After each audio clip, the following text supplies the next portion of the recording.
Hello, welcome to the White Track orientation for the 2020-2021 school year. I'm Mrs. Sanchez, fourth grade White Track teacher. Please know that this video is for new people that are new to White Track. If you did White Track last year or you've done it for multiple years, there's no really any need for you to watch this video. But those of you who are new to the program, you hopefully know that White Track is 60% homeschool, 40% on campus. So you as the parent or the teacher 60% of the time, or for our schedule, it is Monday, Wednesday, Friday.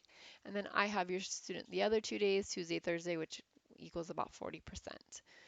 It is my main job to teach the language arts and math curriculum. It's up to you to do science, social studies, and PE, and then help support math and language arts at home. It's really a partnership between the three of us, you, your student, and myself. So we really just need to make sure we have open communication. The more we communicate, the better. If you need to send me 3 emails in one day because you can't find something or you don't know how to do something, you don't understand something, I'm not going to think that you're incompetent. I'm not going to think that you shouldn't be homeschooling. I'm going to think that you need help and I want to help you. So please reach out to me. Like I said, the more you talk to me, the better it's going to be for everybody. So this week you should have gone to the library and received your child's curriculum. You should have received a couple items from Wonders, which is our language arts curriculum. You should have received a little workbook from Zern. Zern is an awesome program. It's an online curriculum, so this is actually really good for distance learning. That's what we'll use for math. They should have gotten a couple items from Impact, which is social studies. And they should have also received a Twig notebook. And Twig Science is really great because they actually rewrote their curriculum to make it user-friendly for distance learning. So we're really excited about that. Your weekly lesson plans are available on the Google Classroom. Eventually they'll be available at sra.mn on the parent portal, but for now you're going to go to the Google Classroom and find them. Right now there's no need to print them because you can't physically turn them into me, but I recommend printing them just because personally I like to print them because I write on them and I cross things out and I highlight things. It's kind of like a checklist for me. Um, and I also recommend printing them just to get in that habit, but there's obviously no need. You don't have to if you want to save some trees. I respect that. But just know when we return to the classroom, you will be printing your weekly lesson plans. Please make sure you're keeping track of your students' assignments. You're keeping them neat in a pile where you can submit them. Normally on Tuesday mornings, your children would turn in a packet of work to me. But since we're not physically coming to class, they're going to submit those packets digitally on Sundays via Google Classroom, and my other video explained that. So assignments need to be turned in and completed by their scheduled due date. 3 missing assignments could result in a strike, so please just make sure you're not missing anything. Make sure each assignment has your student's name, date, and subject, and that needs to be in your student's handwriting. And as far as digital assignments, it does have to have those 3 things. Obviously, that's typed, but you still need to make sure those are on there. Also, anything that your student does on paper, please make sure that you're grading that. You can put a check mark on it or a plus or your initials or something to let me know that you've gone over it. If you do review it and your student gets like a 1 out of 10, you're welcome to reteach and have them try again.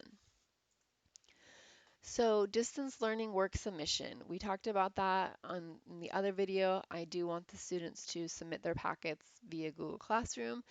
Some assignments listed on the assignment sheet will say to do this on your sample page, and the sample pages students will also need to include in Google Classroom, and you saw that in the other video as well.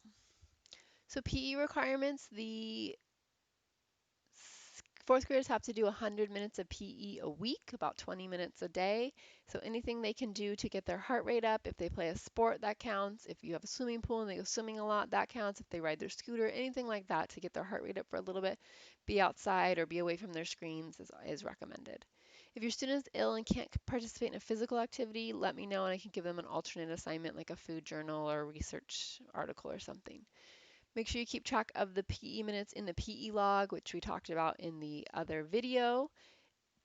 And just make sure you're not putting any weekend dates on there. Even if they do go to like a soccer tournament or something on a Saturday, that still counts for PE, but you need to date it for like a Friday or a Monday.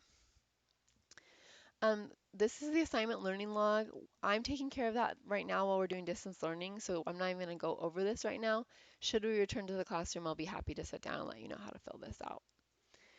Attendance. So the way that we take attendance for White Track is based on the work that students complete. That's why it's so important not to have any missing assignments. We'll also be doing attendance through Zoom when they come to the virtual check-ins. So please make sure your student is attending those. If a student is missing multiple days in an LP, we might have to ask for a doctor's note. And if absences become chronic, then we might look into transferring your student to Red Track. So just something to keep in mind. We talked about Google Classroom, right? That's my platform where I'm really going to get as much out to you as possible. Your student received an email inviting them to my classroom. That's where the lesson plans are posted. That's where your resources are. And the platform is mostly for the students to use. Obviously, you can access things there, but when it says leave a comment or something, I hope that the students are leaving comments and not parents. The parent portal, as I said, isn't up and running yet, but when it does, you'll be able to access that at our school website. And this one is more for the parents to use. They will get their own login, and you can log in and see all kinds of things and get resources and things from there, but it's not working yet. Character and patriotism, obviously character is a big part of Santa Rosa Academy. That's probably why you want your child to be attending. So every month we have a character trait. As I said in my other video, it's not a coincidence that flexibility is for the month of August. So you'll see right away in the lesson plans, there's some assignments to do with character and just making sure that they are practicing those character traits for the month. We also look deeply into patriotism, and usually when we're in class, we'll do the Pledge of Allegiance and things like that. So each grade level has its own patriotic thing that they need to work on. Monthly meetings, we will be continuing monthly meetings even though we're not physically meeting. We'll use the Zoom platform. So we just meet once a month, you, your student, and myself. And they're short 15-minute meetings, but it's just really a check-in. How's it going? Here's what I've noticed. What have you noticed? What are some additional resources? What are some things I can do to help? So you'll just sign up for one of those on the Sign Up Genius, and then you can keep that same time. So if you pick like Mondays at 10 a.m., your meeting will always be on a Monday at 10 a.m. And again, it's just once a month that you have to have this meeting. So we'll send out I'll send out a Sign Up Genius for you to do that. And your student does need to attend even in the online setting. So please make sure that you both are ready for that Zoom meeting. And of course, failure to attend the meetings could result in a strike. So please make sure you are attending those. And so just if you're not familiar with the strike program, it's very simple, similar to baseball, 3 strikes and you're out. So we just implement the strike program because we just want to make sure that the students are in the program that works best for them. So these are things that could earn you a strike: a missed parent meeting, incomplete assignments, incomplete learning log. There's evidence that there's no teaching going at home, poor attendance, late completion of assignments. The first strike is issued by the teacher, and usually it's just a warning. And I have worked at Santa Rosa Academy for 10 years, and I've never gone past 2 strikes. So usually with that first strike, people are like, okay, yeah, we need to do this. And really, it's kind of gives us a conversation. Okay, is this the right program for my child?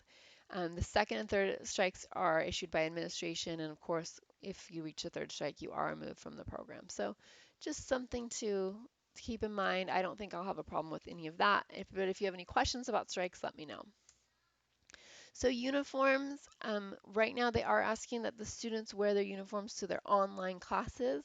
So if you weren't able to go to dentist because they're closed, you can always just get navy bottoms from anywhere like Kohl's or Target, and then a white button-up shirt, and that's totally fine for uniforms. There's a whole bunch of uniform requirements in the handout, in the handbook, which I recommend you going over. But again, if you don't have a uniform yet, just navy bottoms and a white button-up shirt, and you're good to go for our meetings and for our online classes. This is a master agreement. It was sent out digitally, so hopefully you filled that out. I did hear a report that a lot of them were done incorrectly, so if you did fill it out, you might be asked to do it again. And then, of course, we're doing Zoom. So I talked about this in my other video, just reminders about Zoom and how to make the most of our time together. And so if you have any questions or concerns, please let me know. I'm very open to communication, and I want to help any way I can. We're going to give a lot of grace and flexibility this first couple weeks because we know it's a challenge for everybody. So feel free to reach out to me, and that is your orientation.